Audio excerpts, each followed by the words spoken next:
afternoon, everyone, and welcome to our series this afternoon.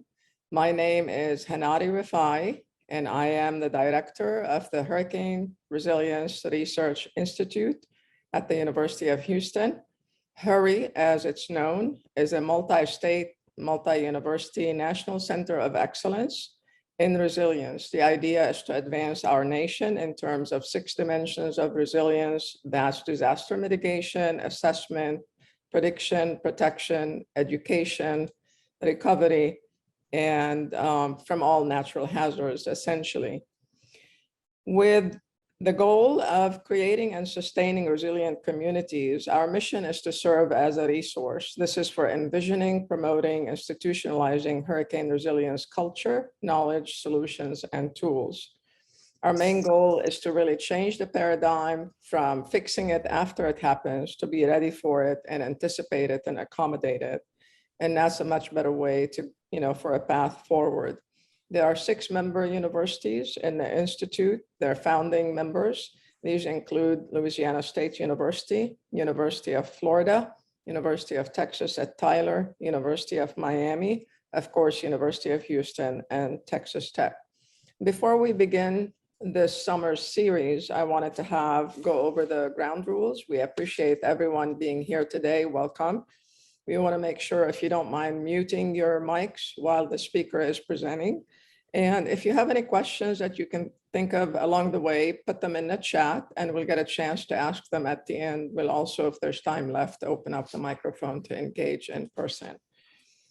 Other than that, we are delighted to begin the summer series for summer of 22. Our first resilience series focused on Texas in the spotlight because last year we had our share of disasters, one can say, more than our fair share. This year, with the infrastructure bill and a few things happening on the national scene, we are focusing on infrastructure resilience. We are delighted and honored to introduce our first speaker, who will talk about the cost of business disruption of infrastructure services, Dr. Adam Rose. Dr. Rose is a research professor at University of Southern California, Sol Price School of Public Policy. He's a senior research fellow at USC Center for Risk and Economic Analysis of Threats and Emergencies, also known as CREATE. Dr. Rose has spearheaded the development of the Center Comprehensive Economic Consequence Analysis Framework, and he is really focusing on pioneering research related to resilience at the level of the individual, business, household, but also at the market and industry levels and regional and national economies. So this is a very important conversation to have. He's authored several books and more than 250 peer-reviewed publications. Dr. Rose has served as an advisor to the World Bank, United Nations, and to private industry, federal, state, and local government agencies. He is the recipient of several honors, and he has received a Distinguished Research Award from the International Society for Integrated Risk Management. He's also an elected fellow of the Regional Science Association International. Dr. Rose, welcome. I'll turn this over. Thank you. So I'm happy to be here virtually this afternoon to share some of my research on economic consequence analysis with specific reference to the economic impacts of hurricanes. I am a senior fellow at the Center for Risk and Economic Analysis of Threats and Emergencies. We recently changed our name. The last couple of words used to be terrorism events, but we maintained the acronym by broadening the title to really represent what we've been doing all along in our 17-year history. We're really an all-hazard center. We were the first of what were eventually 20 authorized DHS centers of excellence in research and education. Now there are really only about 12 to 14 of us left. And this has been a fertile area for my research and that of my research team. I'd also like to acknowledge the major input of several colleagues, including Dan Way, who's an associate professor at Price School at USC, who's been involved in 4 port studies with me, including 2 in the state of Texas. Noah Dormady, who's an associate professor at Ohio State University, and we have worked primarily on measuring resilience, including a survey of Hurricane Harvey victims that I'll be talking about. Zhenhua Chen, who a former postdoc at CREATE, and now also an associate professor at OSU, has helped with some port studies. And finally, Ian Soo Wing of Boston University, who's an expert on computable general equilibrium modeling, has in fact been a mainstay in some of our computable general equilibrium analysis that gets at the total impacts of various kinds of disasters. So as far as an overview of what I'm going to do today, I'm going to focus on this economic consequence analysis framework. And I characterize it as an imperative for accuracy because it brings to bear some unique features of economic impact analysis that are necessary if you really want to come up with an accurate estimate of the economic consequences of disasters like hurricanes. And these are primarily to factor in resilience, extreme behavioral responses, and complex supply chain linkages. I'll also briefly touch on those other two aspects in a moment. As far as an overview, I'm going to talk about the CREATE framework, then introduce some key concepts of economic resilience, behavioral responses, and supply chain considerations as we model them, talk about some case studies and surveys that we've done, and then introduce you to two pieces of decision support software, what we call the ECAT tool and also the business resilience calculator. So the CREATE economic consequence analysis framework is a comprehensive approach to impact analysis. We start with a disaster scenario, and ordinary economic impact analysis for many years, if you're talking about closing a Ford Motor Company plant or opening a new mine, typically looks at direct impacts in terms of the number of jobs created on site or the profits or revenue that businesses bring in. If we get into disasters, there's a discussion of property damage and loss of life. And essentially, there's ignore direct remediation costs for a moment. These are fed into some kind of economy-wide model. In the old days, input-output models, more modern approaches like computable general equilibrium analysis, and then you basically come up with a total economic set of economic impacts. Well, early on, I realized that there were factors unique to disasters that were omitted from this. And the first of these is resilience. And people don't just behave passively when the disaster strikes. They find ways to adjust their production and make the best of the bad situation. And we found that resilience tactics have the ability to reduce losses by 50 to 75%. On the other hand, disasters often cause fear and dread and exaggerated responses.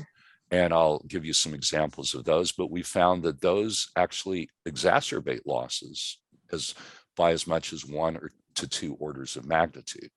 So these have ordinary indirect economic multipliers or general equilibrium effects, and we factor these in, and we have a more accurate measure of total economic impacts.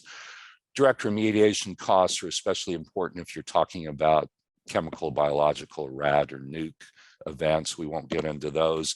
But to make this a complete framework, we've also added mitigation costs and their spillover effects.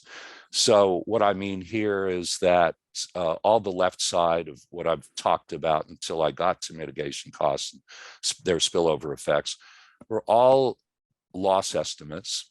And when you do a benefit cost analysis, the benefits are the avoided losses. So first you have to estimate what the losses would be and then talk about how much mitigation can actually, of those can be prevented. But then the cost side is the mitigation costs themselves. And then there's a concern, and some unique work we did was do these mitigation costs have negative spillover effects? For instance, if recently did a study at public assembly venues like sports stadiums and convention centers and asked people, does the presence of bag and parcel checks and those metal detectors turn you off and cause you not to want to attend these functions? So all of us have been at public assembly sites. There's a lot of complaining in the lines, but the question is, does that really affect attendance? We found it had very little effect, but there are these potential spillover effects which would represent a cost. So this is not only now a complete comprehensive economic consequence analysis framework, it's also now a complete benefit cost analysis framework.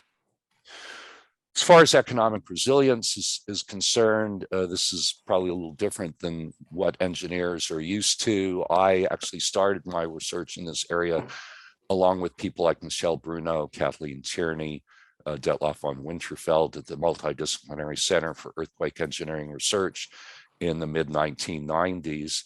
And they published probably the most cited paper in this field in 2003 in Earthquake Spectra, but it focused little attention on economics. So I felt compelled to go my own path and talk about the unique aspects of economic resilience. So I've studied resilience now for 25 years. Before it was really cool. We know there are now dozens, if not hundreds, of definitions, but interestingly, I found more commonalities than differences. And what I'm presenting here is a general definition, which includes the common features of practically all definitions, and then an economic version of that definition, which brings into play the unique features of economics. So the general definition here for what I call static post-disaster resilience is, I'm seeing, well, let's just leave it. This is one of the slides I changed, but I'm fine with this part. It's the ability of a system to maintain function when shocked. So this is the Buzz Hawley approach to this, and it's a standard approach and definition in the literature across disciplines. And when I say I've studied in many disciplines, I'm talking about organizational behavior, ecology, economics, political science, planning, engineering. But the economic counterpart of that is the efficient use of remaining resources at a given point in time to keep producing as much as possible. And so this is essentially consistent with the core theme of economics, the science of scarcity. And what we essentially are doing is making the best of a bad lot. What we, I might say, let me check the next slide. Okay, let me bounce to this. One of the reasons this differs, and I hope this suddenly isn't on a timer, is that there are two major approaches to resilience that I've found. So engineers typically prefer the broad definition of resilience, any action that reduces hazard losses. But to me, there's a perfectly good word for what you do before the event, and that's mitigation. And so I've always thought, well, there's a problem because we've never had a good term for what you do after the disaster strikes to reduce losses. And so that's what I prefer to apply the term resilience to. And noting, though, that resilience is, in fact, a process where you can build up resilience capacity beforehand by stockpiling, holding emergency drills, identifying backup locations, purchasing portable electricity generators, but you don't actually put them in place until the disaster strikes. So some also might ask, well, what can you do after the disaster strikes to reduce losses? the ground shaking has taken place, the hurricane winds have done their damage. Well, that's true for property damage, but property damage is only one of the dimensions of losses from disasters. The other is the flow of goods and services that come from these assets. And so we measure those in terms of sales revenue, GDP, and employment. And those just begin when the disaster strikes and continue until you recover. And that's what I'm getting at with respect to economic resilience, ways to reduce that business interruption. Yes, you can reduce some of it upfront by mitigation in the ordinary use of the term, but you can reduce a great deal of this after the disaster strikes. And so in this context, resilience is synonymous with business continuity. And also for those of you who may not appreciate the size of these flow losses, the effects on GDP, the GDP losses from the World Trade Center attacks were more than 4 times the value of the Trade Center building. The GDP losses from Hurricane Katrina were larger than the property damage. So let me go back 2 slides and say, in addition to all of this, in terms of the definition, we have an operational metric that pops out of this. And this is basically the averted losses divided by the maximum potential losses. And that's our metric. Okay, let me go to an example. So I had the honor of organizing and coordinating 8 studies of the economic impacts of the World Trade Center talks, and including one of my own. So it turned out that there were 1,100 businesses and government agencies in the Trade Center, and 95% of them managed to relocate after 9/11. If all of those businesses would have failed, the direct business interruption loss would have been $43 billion. This is in 2006 dollars. On the other hand, if all relocation were immediate, then there would have been no business interruption. Okay, it would have been 0. We did a survey and found that most businesses relocated within 2 to 4 months. So there was an actual amount of business interruption. So the avoided losses are 43 minus 12, or 31.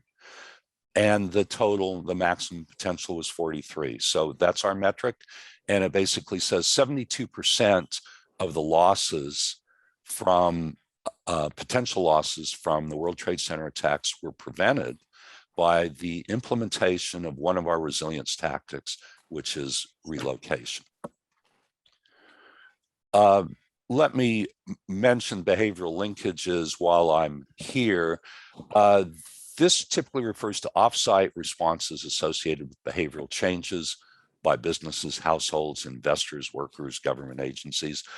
Typically emanates from the social amplification of risk and stigma effects through media coverage and rumor.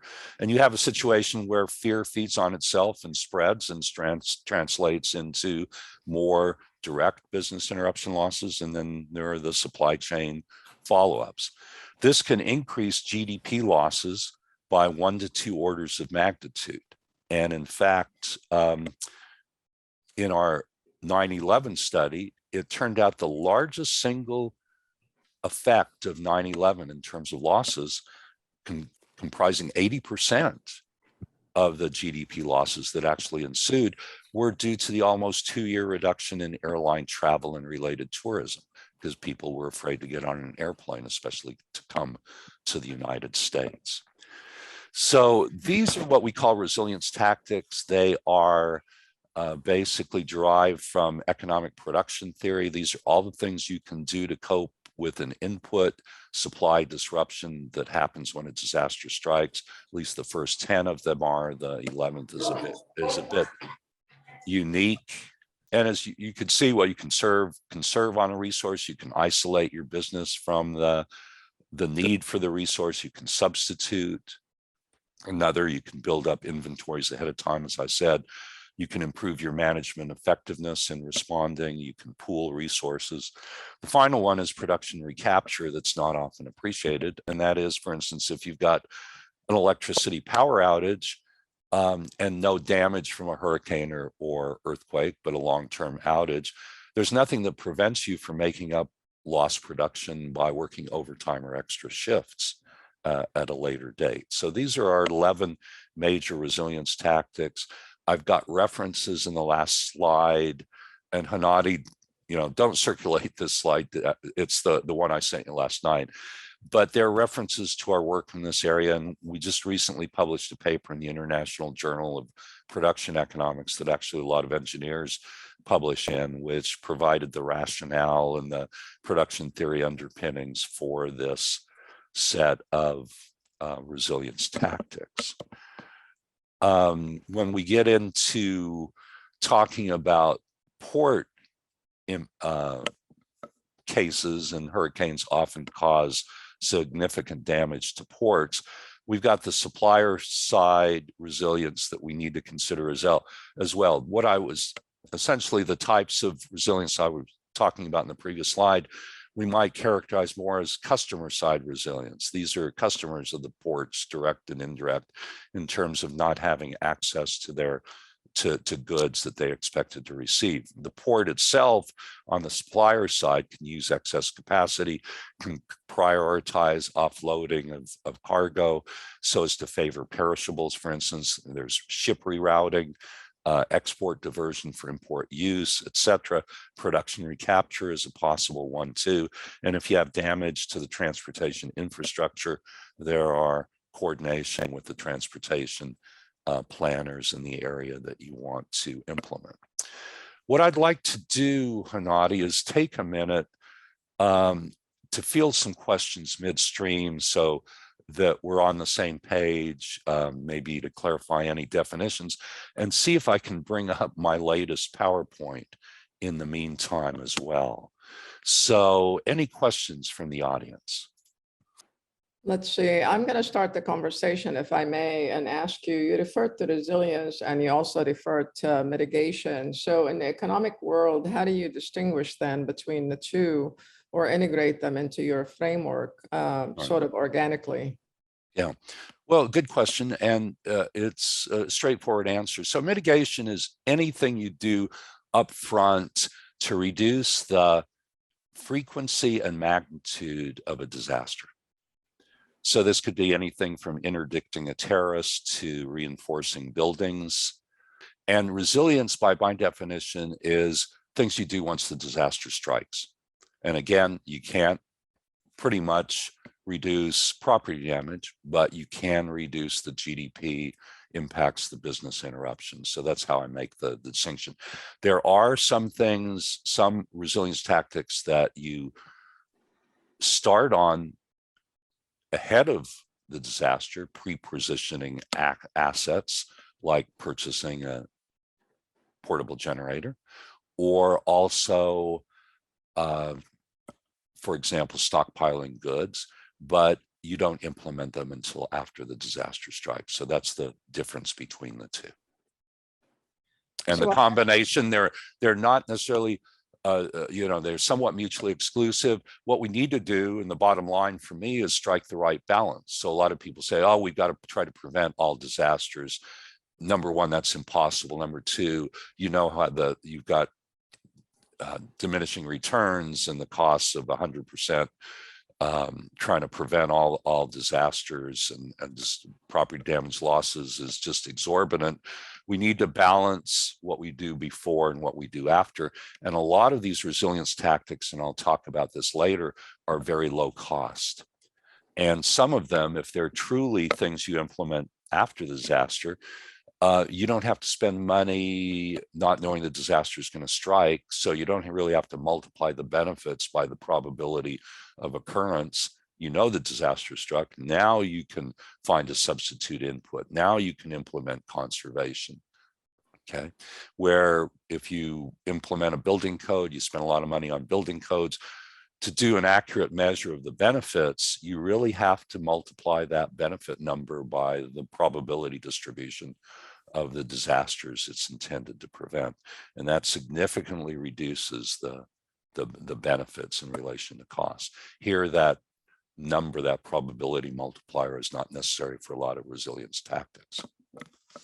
So that's great. I was definitely thinking about what you said. And my point was going to be that in a limited resource environment, and if you're going to think about two things, one is climate, right? Climate change. Uh-huh. How do you then balance your, do you increase capacities or do you really focus on mitigation, capacities being resilience capacity? And Right. then, Right. Well, let me answer that. There's an interesting parallel, and to me, and I can give you a quick example. Adaptation is really the long run, climate oriented counterpart of how I've defined resilience. It's something you do once the damages are becoming apparent. It's not, it's just the opposite of mitigation. It's what you do for the climate change that's actually that you couldn't prevent and that's taking place. And so it's really the counterpart of resilience. So the distinction I make would be with respect to population movement. If you have a hurricane warning, essentially you would evacuate people, but then they would come back. So you've got people movement away from the coast, but it's temporary. Adaptation, the counterpart, would be permanent migration away from the coast because of sea level rise. Again, it's population movement. Again, it's something you do to deal with the hurricane winds, where you can build shelters and all, but this is quite apart from it. So adaptation, we may want to build seawalls, but we may also want to encourage people to move away from the coast, or market forces, or just the damage from disasters is going to move people away from the coast. Does that answer the first part of your question? definitely. Anyone else from the audience? Dr. Rose, were you successful in finding? No. No. So I'm going to ask you if you would be so kind as to bring up the PowerPoint about where we left off, because the last part is significantly different. And all right, let me see if I could do that. I don't recall seeing them, but I'm going to ask you. There was a question in the chat. It says, when you say mitigation reduces frequency and magnitude, do you mean magnitude of the event or damage of the event? Both, really. It would pertain to both. So you can't reduce the magnitude of an earthquake, but you can reduce the magnitude of the damage. You can reduce the magnitude of a flood by various flood improvements. So there are some cases where you can reduce the magnitude, in some cases where you can, but of the event itself, but you can always try to reduce the impact on property damage or life and loss of life. I should mention that too. And that's actually one of the limits of resilience, in that you can't restore lives after life has been extinguished. So that's one of the advantages of mitigation. If you're in a situation where life safety and life threats are especially prominent, then you have to tilt a little more toward mitigation. But otherwise, one needs to consider the balance. Any other questions from the audience? Hi, doctor. I have a question. Sure. So is there a specific method to calculate the amount of mitigation should be done, and what's the most beneficial in balancing between the mitigation and the resilience? Okay, so let me answer the first part. So I had the honor in 2005 to be the lead researcher on a congressional study that evaluated 10 years of FEMA hazard mitigation grant program funding. And this is known as the Mitigation Save study, or the 4-to-1 study. Are there people familiar with it? Guess not. It was essentially authorized by the National Institute of Building Sciences, Multi-Hazard Mitigation Council. If you simply look up Google Mitigation Saves, you'll see the original 2005 study. If you look at the Natural Hazards Review, there's a paper with me as a lead author with 16 co-authors like Kathleen Tierney, Keith Porter, Dave Gottschalk. that is sort of a condensed version of it. But we found an average benefit cost ratio of 4-to-1 from mitigation, like building codes, like safe rooms for tornadoes, like land use planning. One of the mitigation tactics that reaped the highest rewards was buying out homes in floodplains that suffered repetitive damage. The one that was even more, had an even higher benefit cost ratio, was burying power lines underground in places like the Midwest or Texas, for example. So more recently, there's a second mitigation save study completed in 2019 that found as high as 6-to-1 for some current practices, and then as high as 11-to-1 for advanced building codes, especially for earthquakes. So look up the set of mitigation save studies. Now, as far as the balance between mitigation and resilience, those studies are yet to be done. All we can do, I'll be showing you some numbers of benefit cost ratios for resilience in a minute, and we can do some, back of the envelope basic calculations, but it pretty much needs to be done on a case-by-case basis. But one of the major points I've made over the years is that these resilience tactics that I've emphasized are underappreciated. They're very low cost, and there needs to be more attention given to them. So thanks for your question, Aliarda.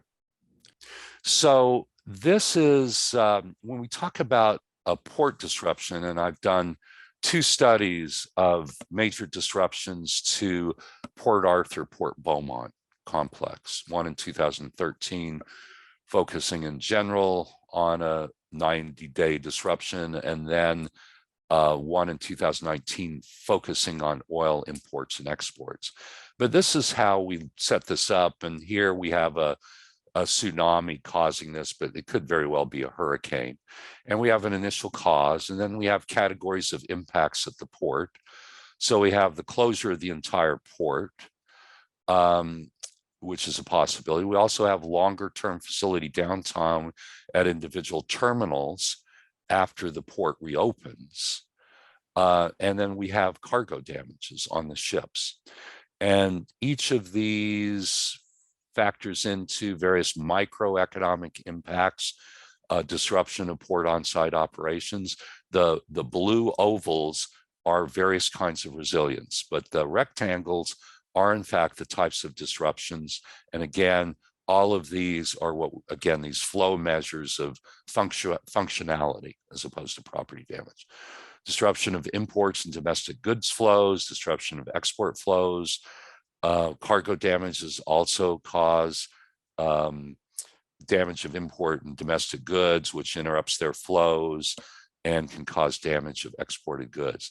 So how can you deal with these through resilience? Well, effective management, production recapture, making up port operations by working over extra shifts or overtime, disruption of imports, domestic good flows, rerouting ships and then carrying some of the cargo overland, using some excess capacity, recapturing lost production.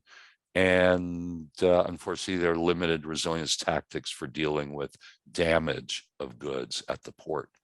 This feeds into a macro model, and essentially what we consider here are supply chain impacts, that we're talking about the customers of the ports and their customers down the supply chain, downstream. And these customers may not be directly affected by the hurricane at all, but they're not getting critical goods they need, so they draw down inventories, they conserve, they substitute, etc. Again, for shortage of final goods and services and investment goods, you substitute and divert exports that were goods intended for export for import use. And the same thing with the bottom one. So all of these give us the bottom line macro impacts, and The one thing we have not done in our studies, though, has necessarily been to look at long-run impacts, including permanent loss of poor business. But again, we've incorporated resilience. We've got supply-side resilience options here and customer-side resilience, and this sort of dark pink characterization.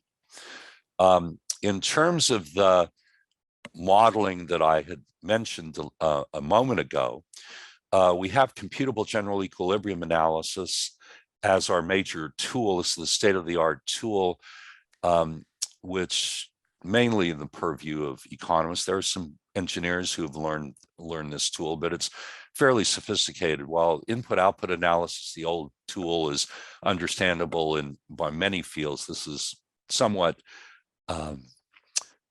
specialized. And so I've got an economist definition, which is a lot of jargon. Layman's definition: a model of the entire economy based on decisions by individual producers and consumers in response to prices and other considerations within the limits of resource constraints. Still a little bit jargony. The bottom line is CGE models are essentially essentially models that characterize the economy as a set of interrelated supply chains. They're double entry. They start with input-output table or social accounting matrix. This is double entry bookkeeping set of accounts which show for any given sector what sectors it purchases from, and for any sector what sectors it sells to. And through some mathematical manipulation, you get all of these rounds of upstream and downstream multiplier effects.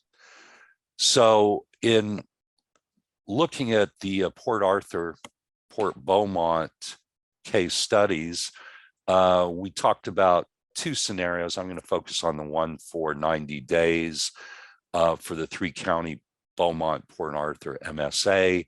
And we also looked at the impacts on the US as a whole, and we factored in 6 types of resilience. You can see here the Port Arthur economy, not surprisingly, I don't know, 50% of it is related to petroleum refining, another 15 petrochemicals. So it's highly specialized, and it receives most of a lot of imported oil from, let's say, Venezuela, for example. You might say, well, why does Texas have to import oil? Well, because it has this great refining capacity, and it's able to refine heavy Venezuelan oil at a fairly low cost. So let me give you an overview, without getting into the weeds, of the difference supply chain linkages make and the in these calculations, and the difference resilience makes. So the standard estimate for a 90-day disruption of Port Arthur is just to look at the revenues that the port itself brings in. And if it's interrupted for 90 days, it would lose $1.3 billion worth of revenue. But that says nothing about how all of its customers, what they lose if in fact they don't receive the critical goods and services they need. In this case, I guess it's pretty much goods. And so the state-of-the-art approach, if you did a CGE analysis of all these sort of general equilibrium multiplier effects, that would increase the number more than tenfold to 14.8 billion. But then it turns out that the state-of-the-art approach, if you factor in resilience, reduces that by 10 billion, 70%. And as I mentioned before, moreover, are you able to reduce the losses significantly by resilience? But resilience is relatively low cost for reasons I gave. So resilience isn't some artifact of an economist. Well, we came up with these ideas. This is what's actually done. We know that ports reroute. And I'll show you a survey in a little while, but these are the actual, in our simulations, this is the effectiveness of the resilience tactics. So we looked at accessing the Strategic Petroleum Reserve. That would only reduce the losses by 2.4%. Increasing inventories of all goods by port customers was pretty effective. conservation is pretty limited. Ship rerouting is another major consideration, and production reschedule, making up lost production.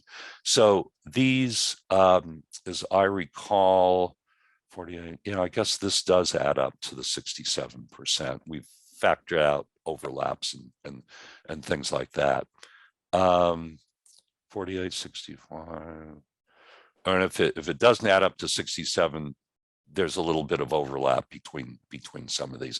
But you can see, and again, you do this on a case-by-case basis, you can see some resilience tactics are very effective, others really aren't. There's always a lot of talk about the Strategic Petroleum Reserve. It gets to be a big political deal. It probably wouldn't be worth the political capital to access it in the case of a disruption like this. These are the survey results for Hurricane Harvey. And Noah Dormady and I did one of these surveys for Superstorm Sandy. Our next survey was Hurricane Harvey. We got business responses from a few hundred businesses, and essentially they told us that they actually use these tactics. They may not have called them this, but when we gave them a definition, we found that they typically use these. And what we have are cost effectiveness numbers. They're essentially benefit cost ratios. And let's look at the positive ones first. Resource isolation is cutting yourself off from the need from this input, sort of being able to produce without water somehow, or recycling your water if you can't get it otherwise. Input substitution has a benefit cost ratio of 7.9. Production recapture actually fairly low, which was somewhat surprising. The negative cost effectiveness ratios mean there was actual cost saving by implementing those. So that makes sense. If you think of conservation in Venn diagram forms as a large circle, there's a major subcategory of that called efficiency of input use or productivity improvements. And this is essentially producing just as much, but with fewer inputs. And the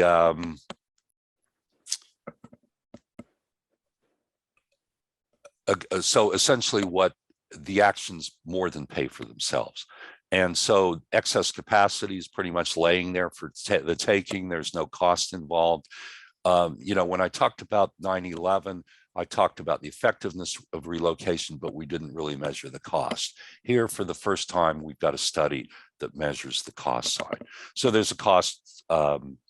Technological change also is often such that you can do this at a cost saving as well. These are just to give you some idea for Hurricane Harvey and Sandy combined, what businesses had to cope with in terms of dealing with critical input shortages. And employees unable to work because they're caring for their families or injured was especially a big one, especially in a field like finance, insurance, and real estate.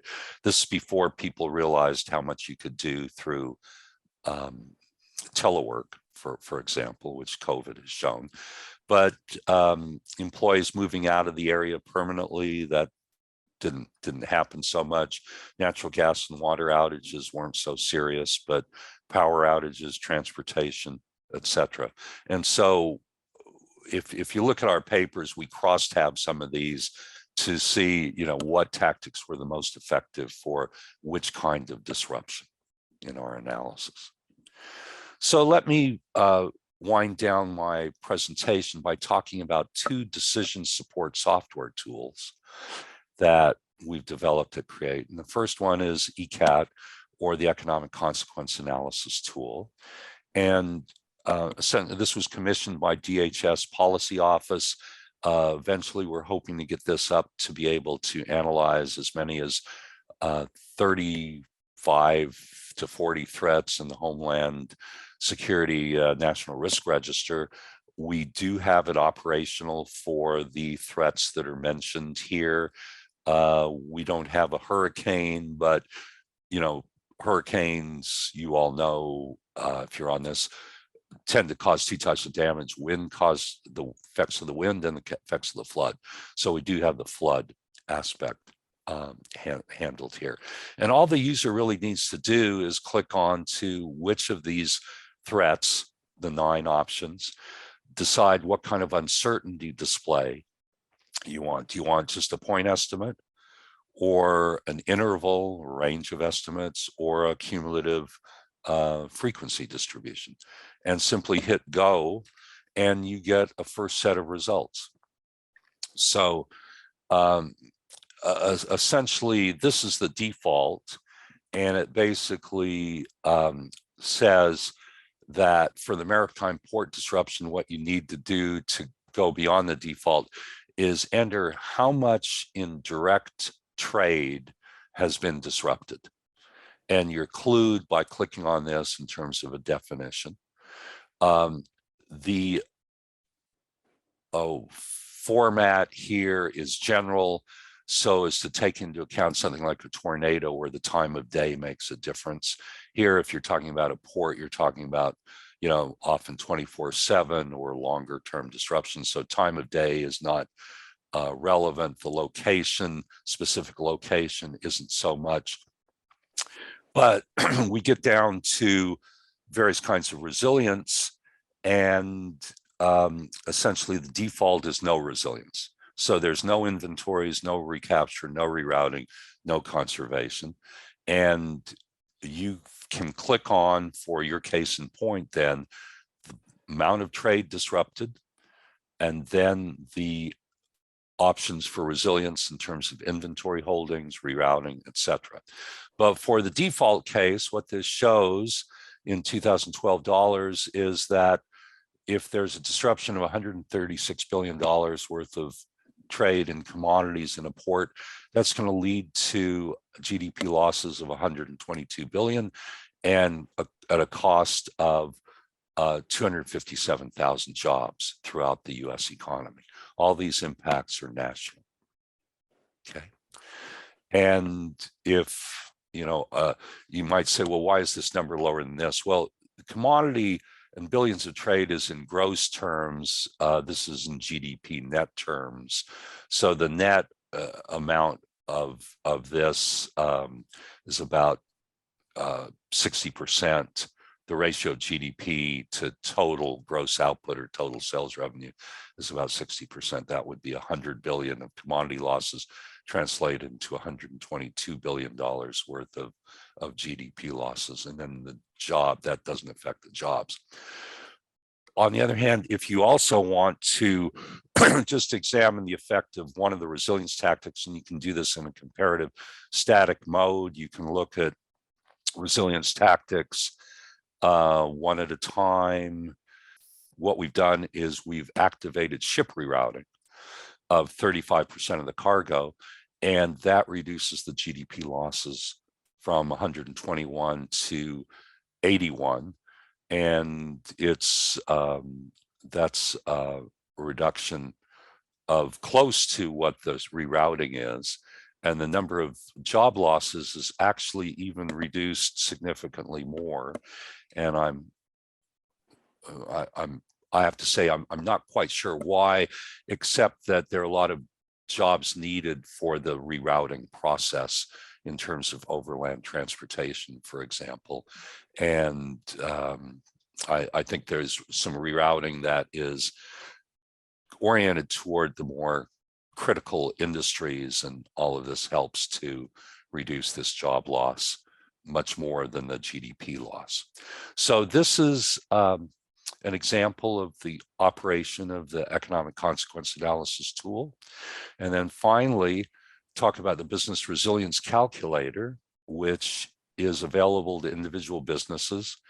And there is a reference to this, where a website in the reference section, and I'll put it up in a minute, you can copy it down, where you can try it out yourself. So essentially, here's an example applied to the pandemic, and it tells you essentially what businesses suffered from most on average for the pandemic. But the way this typically works in two phases, or two ways. If you don't have any experience with a disaster, it will essentially, but you want to know how to cope with the pandemic. The diagrams at the right will tell you what tactics were effective for a business of your type and size in relation to the pandemic, what the average business, what the median benefit cost ratio was, and it's fairly high. And essentially, the best performers avoided $3.95 for every dollar spent on this tactic. The median benefit cost ratio was 2.48, but the best performers did a lot better. So you have to analyze, ask yourself, are you a best performer or not? Same thing with inventories. Another option for this that we're working on is so you can do your own self-assessment and do your own assessment for not just taking what the average firm has done or the median, but what your own assessment is. It's kind of a checklist that you can use to do an assessment to target improvements over time. And there are features of this that will help a business improve their benefit cost ratio and or cost effectiveness of the tactics over time. And finally, the real innovative part of this is sort of a machine learning aspect, and that is it's also being populated by firms that have actually gone through a disaster. And as each of them goes through the disaster, we improve the accuracy of these estimates of how businesses perform. So we've got a small sample of firms that have provided these numbers, but over time, as more and more businesses use this, more and more businesses have had the experience, not just anticipating like the module I just talked about, but actual experience. The software integrates that information in real time to update the business resilience calculator. So in conclusion, well, let me oh yeah, I don't have the business. Let me just shout out the name of the, so it's just resiliencecalculator.com. If you just punch in resiliencecalculator.com, that should bring up the BRC. So in conclusion, economic consequence analysis has evolved over the past 20 years into a powerful loss estimation tool.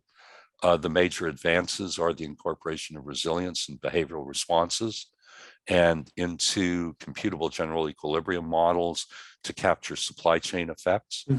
Economic consequences prevented represent the benefits of disaster mitigation and resilience. So this approach is also useful. I focused on the role of resilience, but like I say, the way to evaluate the benefits of mitigation tactic like improving the design of homes, installing storm shutters, improving building codes for earthquakes, is to run the analysis with and without that tactic. And so while I've focused a lot on resilience, you can apply economic consequence analysis and even the ECAT tool to analyzing mitigation. And consequence analysis is likely to become even more prominent as climate change is increasing the frequency and severity of a large number of disaster types. And hurricanes are, along with droughts and wildfires, are presented as the primary example. Okay, so thank you very much. Thank you. This has been very informational to me, and being an engineer, as you kept saying throughout the talk. So I appreciate all the learning I did. While we wait for our colleagues to ask questions, I did want to ask, in terms of your economic models, have you looked at small businesses as their own individual sort of stakeholder group? We are actually, the business resilience calculator is targeted towards small and medium-sized businesses. Large businesses have their own emergency management divisions and a lot of expertise, but small businesses don't have that capability. So we are especially interested, and we've reached out to the Small Business Administration. We're working with IBHS. Do you know IBHS? It's the Institute for Building and Home Safety. Roy Wright runs it these days out of Florida. And so we're working with them to increase the utilization of the BRC. But we'd be especially, you know, it's just perfect for small business. So if anybody's doing work with small businesses, it's something to consider.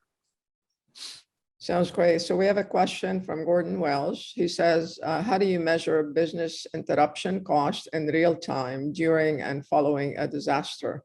Data describing sales revenue, employment, etc., are delayed by weeks or months. Could anonymize cell phone tracking analytics such as SailGraph activity indices be used to measure local travel patterns to shopping locations, services, time spent at home, etc.? Pretty interesting question. Yeah, no, I think the answer is very important. So yes, that kind of data would be very valuable in that regard. And actually, I'm doing some work for NASA with a group from ImageCat out of Long Beach, California, and they use satellite imagery data, Earth observation data, to look at traffic and lights to come up with something similar. We're doing a study on COVID right now.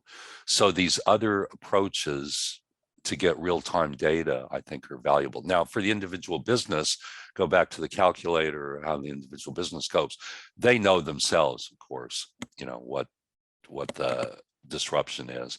But for planning and policy and for the economy as a whole, that's an excellent approach. And if you've got a paper or any work on that, please send it to me. My email address is pretty easy. And it looks like I'm getting emails coming in, but I'm not able to send anything out. adam.rose@usc.edu. So then I guess I had a question related to, you know, in the context, I have two questions really. The first one is, you know, higher education is a very specialized kind of business. Can you say anything about, I want to say the true cost of the pandemic to higher education, but that may be too much of a stretch kind of question. But no, that's an excellent question. So we have done some studies of the impact of the pandemic. And our more recent one is published in Economics of Disasters and Climate Change a year ago.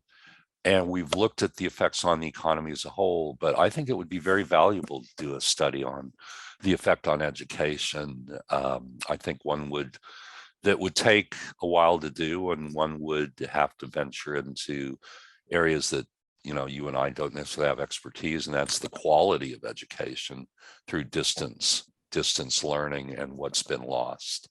You know, I can calculate the multiplier effects for not having students in dorms and not buying meals in cafeterias or in the local community. But I think the key question that people really would like to know is to what extent it compromised the quality of education and, you know, the quality of student life. Yeah. We have a question from Jinhao Wang, and he would like to know, they would like to know, how do you measure the cost associated with maintaining the resilience capacity? Do you include it in the cost calculation? Yes. So an example of what's the cost of inventories or stockpiles as what's the cost? So it's not the value of the inventories themselves, because they're just a replacement for what you would, it's the carrying cost. And then you have to factor in how many years you are going to have that extra stockpile. And that would be your cost. Some of the costs, again, you don't have any costs until they're implemented. in terms of capacity, like the production recapture, you just calculate it after the fact. It's the overtime pay, and you'd be paying your workers to produce over and above, not the ordinary wages, because you'd pay them to produce anyway, but any overtime pay. So those are two examples. Thank you. We have a question from a rising freshman, Josephine Dong, and she's asking, what ways do mitigation and resilience apply to engineering? Well, they're very prominent. So mitigation is, in fact, I think the dominant field in mitigation is engineering, because most mitigation involves some aspect of the built environment and the structure, and you're primarily, protecting the built environment. Even if you're promoting life safety, you're talking about typically engineering approaches. Now, that's not to deny the sort of social science aspect of mitigation. So let's not forget land use planning, for instance, which is a major mitigation tactic. But unfortunately, one that's highly political. And there are things like evacuation, et cetera. But again, the core of mitigation. And so you see most of the disaster journals are run by engineering groups. So Natural Hazards Review is American Society of Civil Engineers.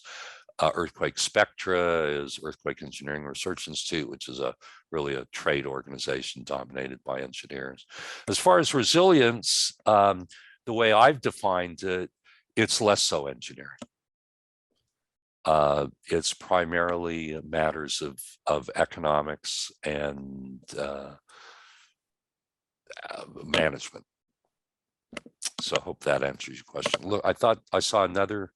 You can just answer this last question, Okay. and then we can conclude. Is the All right. CTE model used for your analysis static or dynamic? Can static models be used for resilience studies? We've used both, and static models are sufficient for most cases because you're interested in how you cope before the repair and reconstruction. So the one slide that I substituted that I didn't have up there was dynamic resilience. And in that case, you want to use a dynamic CG model because you want to look at longer term effects. You want to look at the investment that's needed in repair and reconstruction and its effects as well. But for basic resilience, for short-term disruptions, the static CG model is sufficient.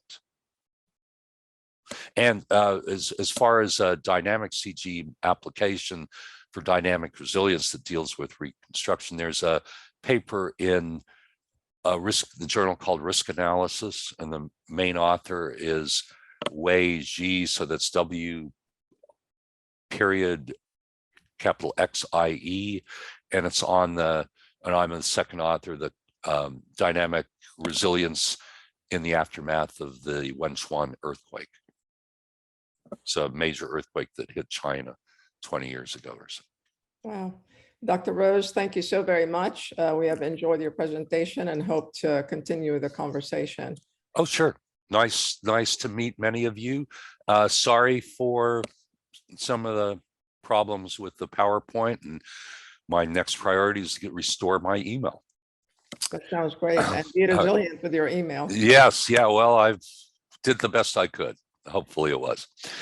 See you later. Audience. Bye. And at this point, we will conclude the presentation. Thanks to everyone for attending today.